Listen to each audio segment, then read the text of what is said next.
सोलापूर महानगरपालिका स्वीकृत नगरसेवक निवडीत पालकमंत्री जयकुमार गोरे यांनी राजकीय मास्टर स्ट्रोक मारल्याची चर्चा शहरात सुरू आहे। एकीकडे निष्ठावंत कार्यकर्त्यांना संधी देताना दुसरीकडे त्यांनी पक्ष बळकट करण्यावर भर देत ही निवड केल्याचं दिसून येत आहे।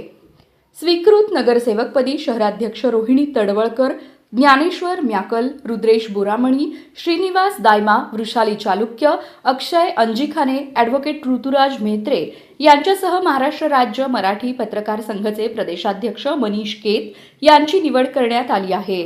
या निवडीमुळे पक्षनिष्ठ, संघ पार्श्वभूमी, युवा नेतृत्व आणि व्यावसायिक क्षेत्रातील प्रतिनिधित्व अशा विविध स्तरांवर संतुलन साधलं गेलं आहे।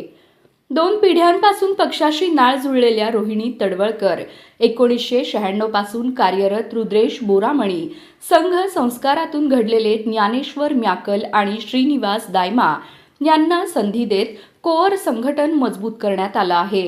युवकांना चालना देण्यासाठी अक्षय अंजिखाने व वृषाली चालुक्य तर मोची समाजातील सुशिक्षित चेहरा म्हणून ॲडव्होकेट म्हेत्रे यांची निवड करण्यात आली। पत्रकारितेतील अनुभवी मनीष केत यांच्या माध्यमातून बौद्धिक आणि माध्यम क्षेत्रालाही प्रतिनिधित्व देण्यात आलं आहे। लिंगायत, पद्मशाली, मोची, मराठा आणि मारवाडी समाजाला स्थान देत भाजपनं निवडणूकपूर्व व्यूहरचना आत्तापासूनच सुरू केल्याचं या निवडीवरून स्पष्ट दिसून येत आहे।